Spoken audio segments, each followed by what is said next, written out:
Brigandine Legend of Runasia is a tactical RPG developed by Matrix Software and released in 2020. I have played its prequel, Legend of Forcena from PS1. That game was so good that I have already decided to play its sequel next. Then I watched the state of play and saw a new Brigandine game of all things coming soon, which was really strange to me as I believe this game is not that mainstream. But I guess people involved like this game so much that they want to keep making, and I'm not complaining because this time as well I have nothing but good things to say about Brigandine. I'll be talking about everything I learned and about things I enjoy the most and some parts I don't like. I'm guessing this video will easily go over an hour as I have a lot of stuff I want to talk about and share, so let's start the video now. First off, the default language option is English, but I am playing in Japanese just so that I can keep practicing the language. So don't go thinking this is another unlocalized game, because it is not. Then I start the game and go into tutorial mode. Turns out this is basically the same game, but with better quality of life improvement, more streamlined, with gorgeous art direction and really beautiful music. This is like the peak Brigandine experience if I have to say.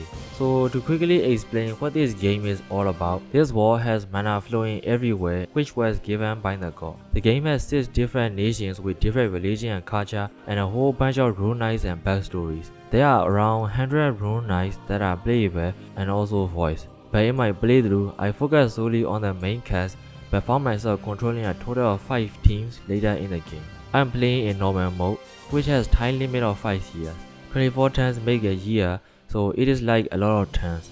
But I finished the game within a year, so normal mode definitely has more than enough turns for new players to beat the game. It can take around 30 hours to finish a single campaign like I did with my blue main character.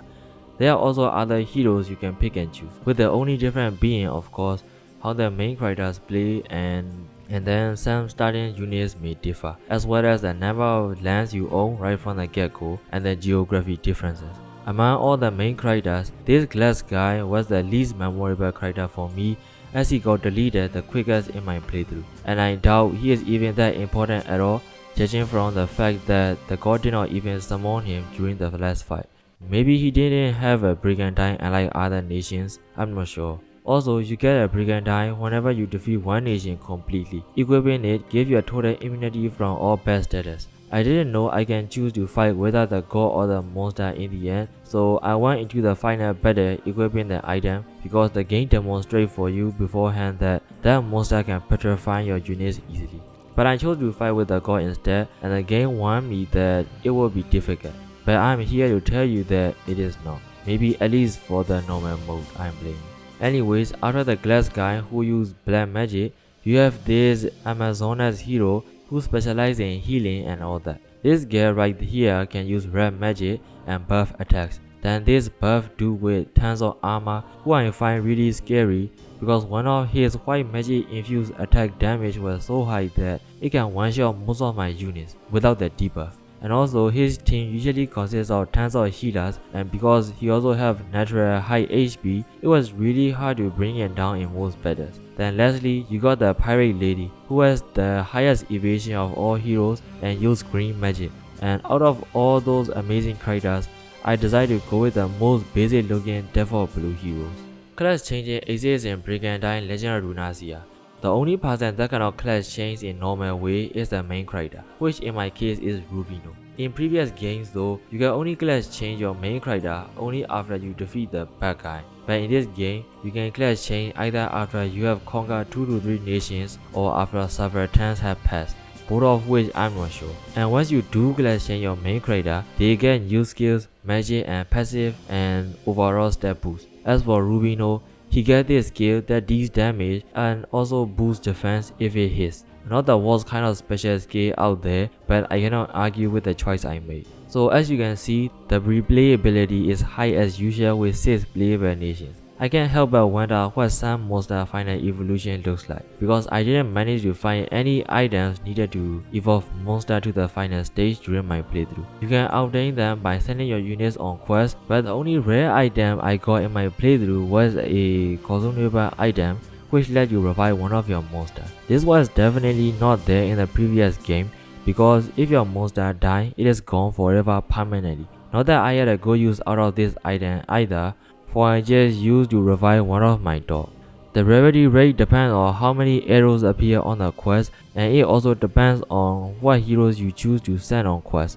I try my best to move around a bit to find the optimal location to send on quest, but halfway through the game, I just gave up and kept going with what I had instead. As I am currently catching up to One Piece and start getting in all those laws and theories about One Piece war, I was this close to choosing the pirate nation in this game. But like previous game or any games really, I always go with the most basic looking option possible with every new game, so I went with Nozario Nation along with Rubino as the main character to keep my tradition alive. So Rubino is the 4th king of Nozario, and the game opens up with his father dying suddenly of mysterious illness, which will get revealed after I beat the game. Which, after the credits rolls, we got delivered a letter from Rubino's father, the 3rd king, talking about how he wrote the letter before his death. He says in the letter that he worries that he won't be able to see the blade Rubino wrote, and that if the letter unfortunately reaches his son, then that means he got punished by the god himself because he tried to break the tragic cycle of war by rejecting the blessing, which in turn angered the god. But fast forward to now, it seems to anger the god regardless of whether I reject him or not, because when I finally become the Rune King by conquering Runasia by the end. So it means I chose the right decision by signing with the monster and killing the god in the end, while I also fulfilled the late king's wish as well. But that reveal happened after I beat the game, and I'm getting too ahead of myself here. So let's just pretend that didn't happen just yet.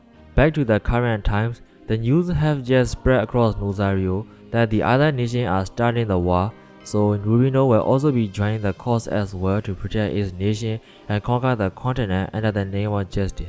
Along with him joins Iena, Shizura, Grados, and Jiu. Here's a quick intro of all these main casts. Grados and Jiu has been serving the king even before Rubino was born, so both of them are really loyal and cares a lot for Rubino. Iena is Shizura's daughter. She and Rubino are childhood friends, and as expected, a love interest, and she got declared a queen as soon as Rubino became a king. And this is a fairy Iena found in jail, so she cared and tended to the wounds, and now it is sticking with her till she died. But in the game though, this fairy is really unique compared to other heroes. It will unlock an AoE silence magic that will come into really handy later in the game when I get to fight with magic users and healers. Also, it has passive skill that boosts magic damage for all units under its control. So the fairy also goes well with magic using monsters like demons and angels. Then once this intro is finished, you are sent straight into the game, and just like that, the game starts without wasting any time. Now for reference, the only TRPGs I have played before are mostly Fire Emblem games, but if I know anything about Japanese games, it is the fact that menu navigation is one thing I always had to get used to before I start playing, because menu navigation is half the gameplay, and understanding them immediately ties to how good you can maneuver the game mechanic as well as the system, so don't underestimate the ability to navigate menus, especially games made by Japanese people, because I noticed the West preferring to keep UI as clean as possible to emphasize the other aspect inside the game, but for Japanese, if anyone of you have seen what their website looks like, it is clear that they love to fill information to the brain with total lack for user-friendly navigation.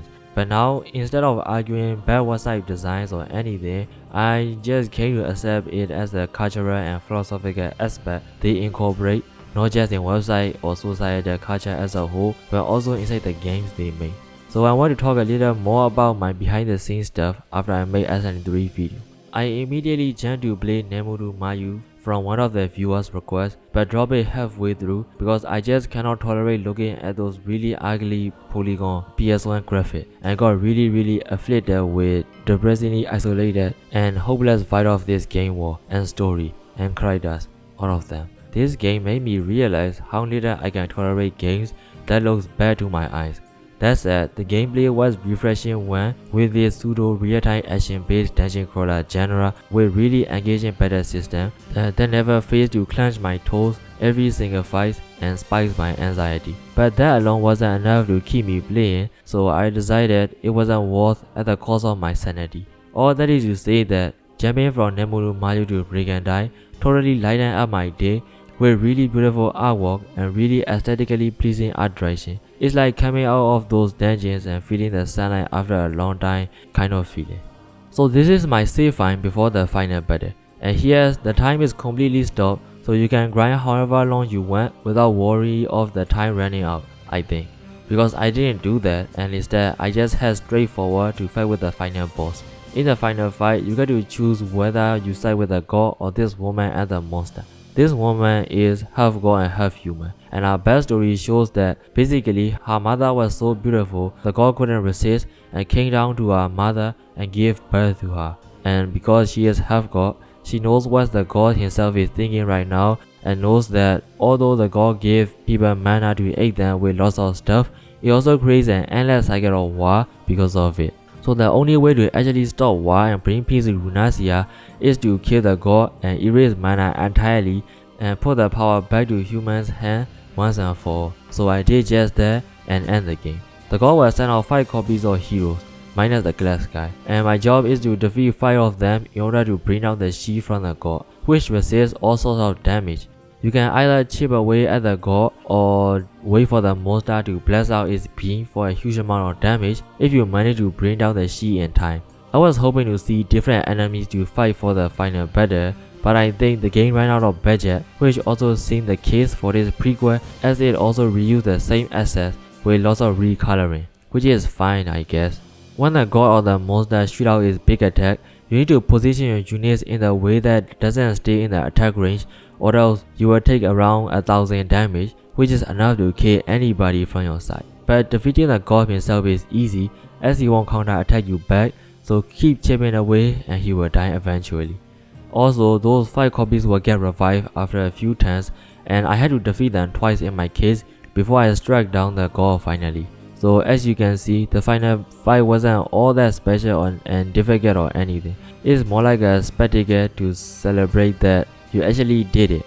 So let's start from explaining about the UI in this game. It can be overwhelming to look at, but everything is put there for you because all of them are necessary. So I will go one by one. Starting from the top, we have the name of the nation you choose and total mana. The total mana is like your currency in this game, which is needed to pay the cost after every turn because all your monster cost a certain amount of mana to feed. It is like a magnetite from Megathon games. And if your total mana is insufficient, then your monster will start weakening and you will lose the game eventually. So in order to get more manas every turn, you need to conquer a bunch of land, as each one of them give mana at the end of every turn. So the more you conquer, the more mana you accrue, the more momentum you will get. And I did just that, but a lot faster, now that I have played Legend of Forcena before. To top that off, Legend of Runasia is not really that different from the previous game, so I was able to immediately start going hard on enemy right from the start without wasting any turns. Down the left is a quick summary on what units are currently stationed. This is mana, this is your number of hero, this is your number of monster unit, and if there is parentheses, it means it is in stock or the hero is down. If the hero is down, they don't exist in game for one full turn, which could set back your momentum by a full swing if you are not careful. Finally, this is the total calculated strength of all your current units. Basically, the higher this number is, you can just say you are stronger. Also in the attack phase, if both you and the enemy chose to attack each other at the same time, the side that has higher number like this is declared an invader instead, and the other side immediately become a defender. Talking about phases, there are 2 phases, organization phase and attack phase. The organization phase is the footage I'm showing right now, as indicated by this horse icon up there, while an icon on toolsword will be shown in attack phase. In organization phase, you can edit your team. You can only send 3 teams maximum and 1 team minimum at the enemy. Also, this is the menu that you will be spending most of your time menu juggling. If looking at the map is a bit confusing, you can zoom out by 3 stages and see what the progress is looking like. The footage I'm showing right now is the one after I have conquered Runasia, so it is entirely blue, but when you are playing, you will see different colors. Seeing the coordinate gradually fill with my blue color is a really rewarding feeling you get by the end, and my desire to see that scenery keeps me motivated to keep playing the game non-stop. This was definitely one of the games I look forward to playing whenever I wake up in the morning. So first off, in edit menu, you have the leader who is a hero and its units which are monsters. Each unit have different command radius. In the game, if you keep monsters within the team leader's command radius, they will get buffed, but if they are not, they will get debuffed, which is never a good thing in this game. Then this shows the total cost of all monsters you are controlling. If it exceeds, you need to switch out monsters and put them in stock. It's like a little item management mini game whenever you are dealing with these menus. Some monsters have little star things in the corner, and that indicates a monster with really good stat even compared with the same monster. You can keep summoning until you get one, but I'm pretty sure that will take a long time. If you have played Pokemon, it's like a monster with perfect IV. One thing I praise for this game a lot is that every single design in this game is intentional, whether you look at the heroes or the monsters. And I think if you can judge a book by this cover, you can say that the author put enough attention to his product, not just the content inside, but also the cover outside. And that book almost always has a good read. I'm always willing to give a shot if the game's art direction looks cool and beautiful, regardless of how gameplay might look like. I like feeding my eyes with beautiful things, you know. If for whatever reason you cannot judge by the look of the monsters, you can just look at the monster profile and guess out what their function is, like what they are good at and what they are bad at. So here's my philosophy about my team composition. My team look like this, not because of any kind of strategies I have or anything. The only thing I did was to try and fill in as many monsters as I can on the team to the brim and maximize the mana capacity a hero can hold. But coincidentally, it usually turns out to be a pretty well balanced team by the end. Maybe it's by design or not, but I'm not sure. So I advise not to think too much about the team composition. If you think your team looks strong, then the reality is it just might be for the most part, because it literally happened to me in this one battle where I was low in number compared to the enemy, but I just cannot think I can lose, so I kept playing and playing, and then I won in the end. And it's better it turns out outsmarting and outmaneuvering like that are really fun for me. I won't go over all of the monsters in this game, but here are some of the monsters I used for my final team before the final fight. This is a blue dragon, an evolved form from a dragon. A dragon can evolve into different elemental dragons like blue, red, green, white, and black. With elements comes a rock paper system. Blue beats red beats green, and green beats blue. White beats black, and black beats white, like yin and yang. The more balls you have in your monster attributes, the higher damage it deals. Example, if you have more blue balls than enemies' blue balls, you deal more damage to them even if it is a neutral matchup. But really, you don't have to know all that. You only need to know that if the arrow goes up in damage, it is good. If it goes down, it is bad. And as for the dragons, having too many of them is never a bad thing. Just put some healers here and there, and you can count on dragons more times than you can imagine. This red dog is evolved from blue dog. Dogs have passive skill where they can move if any movement remains after attacking. This is great when positioning is everything in tactical RPGs. Like turns means everything in turn-based games like in Megaton and Pokemon games, where you are basically competing who gets more turns in a battle. By the way, the fact that turns are the most important aspect in a turn-based games, it might be obvious to gamers out there, but as for me, I did not realize that until I played Megaton games, and I am not even joking. I cannot remember how many turn-based games I have played in the past, but it was really all those Megaton games that teach me the way to actually play turn-based games and the correct mindset I need to cultivate. So I consider Megaton games or any Atlas games really as a great place to learn about games in general, as they always teach me something about the game design whenever I play them. Anyways, I mainly use these dogs to chip away at enemy health and make space for other melee units to come in and deal extra damage, effectively optimizing the damage I can deal in a single turn. Like dragons, this red dog also have breath attacks, which deal damage in a line and hits both enemies and allies, so better positioning needs to be considered. Next is Green Dragon, which is basically the same except the color. Then finally, the last unit on this team for no particular reason is this Midori Golem, the final evolution form of a golem, which is just one more reliable looking dude on the front line besides dragons. In my playthrough, I generally go for more tanky strat and play a long game. So my general strat is to aggro the enemy into my formation by sending out high mobility units first, then draw them into my tanky front line and have them fight those buffy dudes. Then once they are within the range from my bows and arrows and magic, I shoot all of them out and try to one-shot at least one enemies always at a time and let the hero let's save most enemies. After the melee and ranged lineup comes the support lineup who I may use to buff, debuff or heal according to the situation. This simple strat is one thing I always keep in mind throughout the entire game until it ends, and it tends to work out pretty fine for me. So the most important thing in Brigandine is your levels, because if your heroes level up, their mana capacity increase. The more monsters they can hold on a team, the better their stat gets and change classes and inherit passive and active skill from one to another and keep scaling your characters.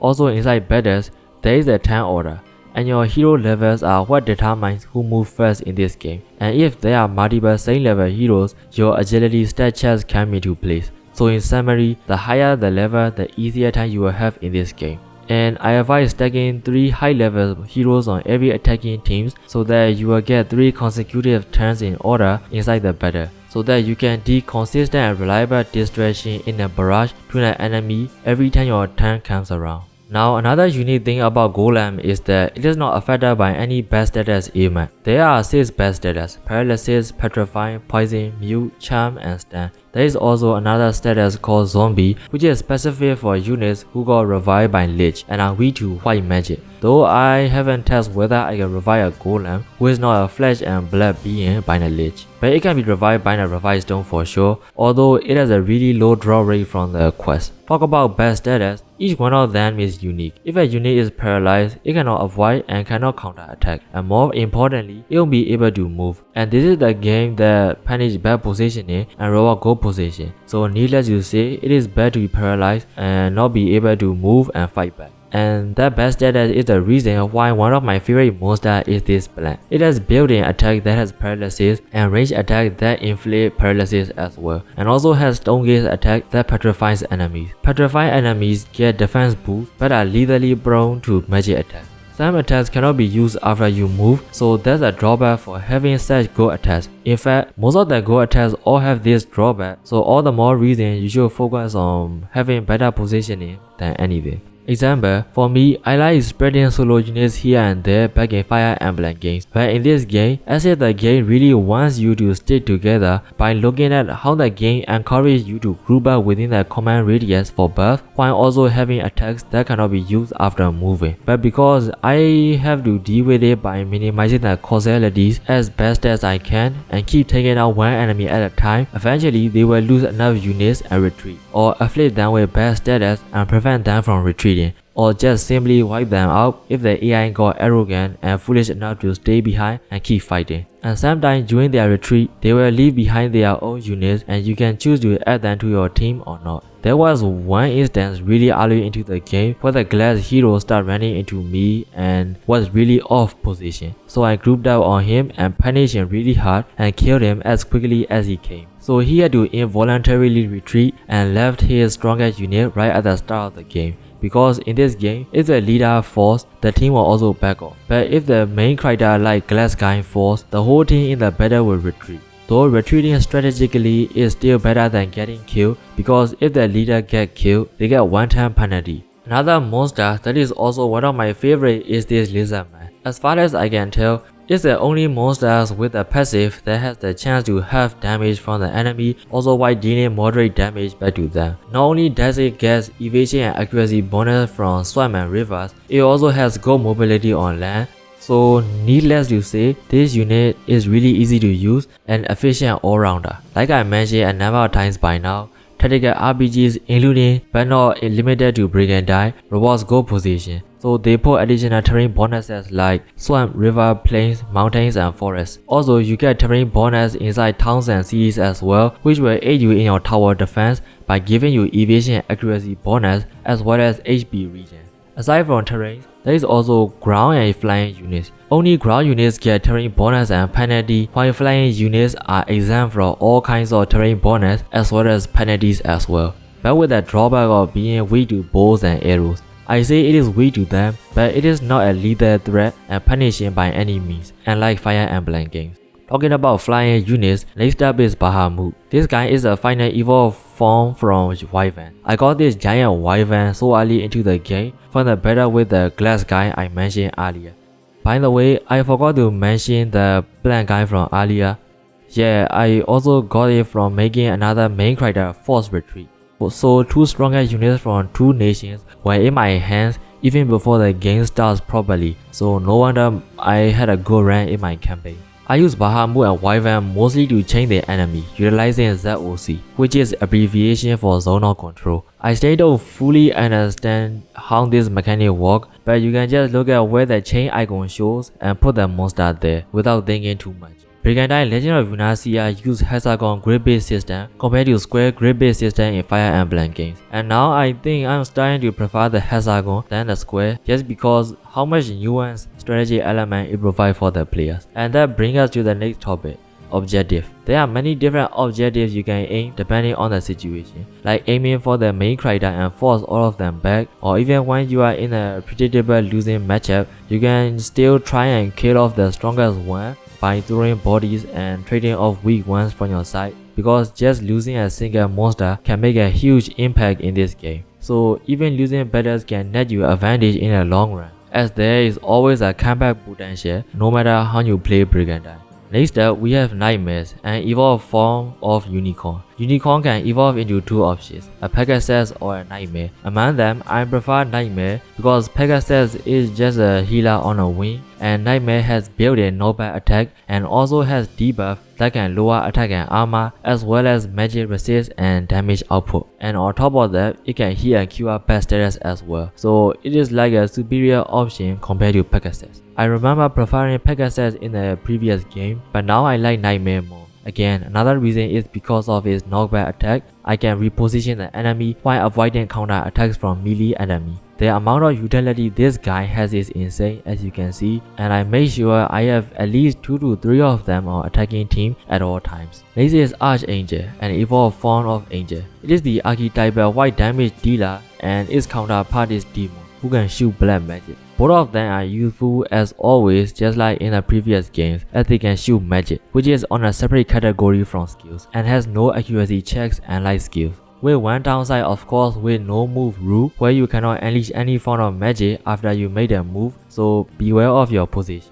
The only difference between Angel and Demon is that Angel have heal and HP regen magic that can be cast on allies to recover a tiny amount of health at the start of every turn for 4 turns. Though I prefer Demons as much, if not more than Angels. Heals are really important, as well as buff and debuff as well. And buff and debuff are what demons are specialized in. Specifically, Archdemon is evolved form. Archdemon has dimension magic that can send a unit away to a really distant place, albeit with a really low success rate. But I use it every time on enemy heroes or anything that I consider an obstacle to me without hesitation. There was one instance where I remember sending off one of the heroes on top of the mountain, and he had a really rough time coming down from that hill for the entirety of that battle. That was one specific example, but for the most part, I will just send away the hero who deals the most damage. By sending them away like that, you achieve several things, like putting them in bad terrains and limiting their movement and removing potential threat that is right in front of you. But more importantly, it removed the monster from command radius, which will significantly lower their stat across the board for all units and weaken them significantly. That is another reason why I consider any attack that can manipulate position as broken and OP.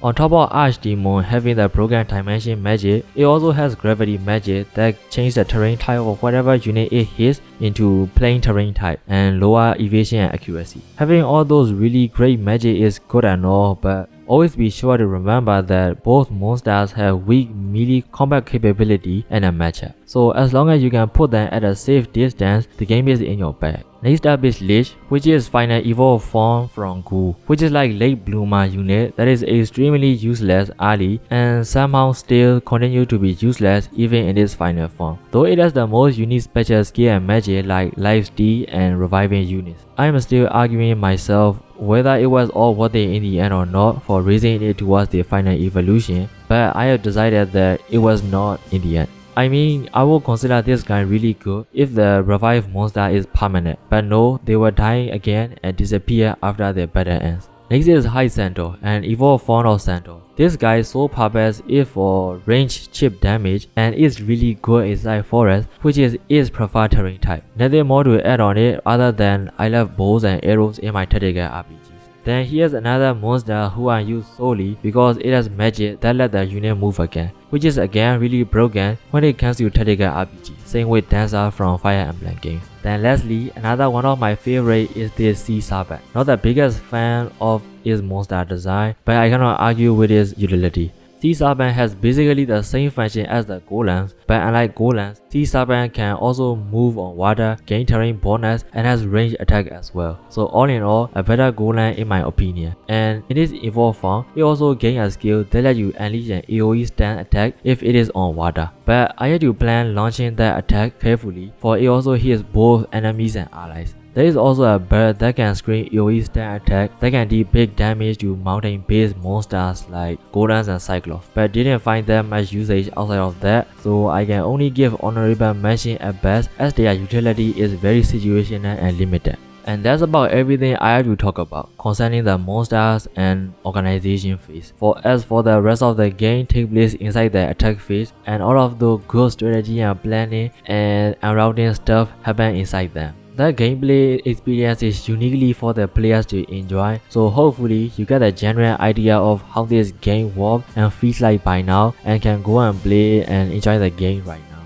Though before I wrap up the video, there is still a few things I want to impart the viewers with. When planning your end route, you need to be first located on the route adjacent to the enemy to invade them in the first place. And even if you move more than 3 times into the place, you can only choose up to 3 things maximum for that battle. The battle will take place exactly where it is placed on the overall map, and the starting location on the battle will change depending on which side you invade from. All in all, if you want to quicken the pace at which you conquer lands, it's better to spread your team wide and attack from multiple directions across the map. But then there was one instance where I kind of miscalculated the optimal conquering route, so the enemy AI took advantage of my mistake and took my land where it has 5 routes connected to it. So I had to stop all of my attacks and go back to block off all its retreating route, like a cat surrounding the mice. If I can, I wish I'm able to attack them from anywhere immediately, but relocating your teams means you will only be able to defend it during that turn and only attack the next turn. So plan it in advance carefully. But that's about everything I have to share about this game in this video. Personally, I could care less about story and character, maybe not the world building, as it is always nice to have an interesting world building as a backdrop behind any great gameplay. And it is gameplay indeed that takes the spotlight this time yet again. Honestly, I don't know if I am trying to sell this game or saying this is like the greatest game of all time or anything, but I genuinely believe this is a great game to play and I want to share it on the internet. I don't constantly crave for tactical RPGs and like dungeons, but when I do, I really want to play games like these. But that's the end of the video. Hope you all have a great day today and in upcoming days as well. As always, I'm Nai and I can't wait to see you all again in the next video. Bye bye.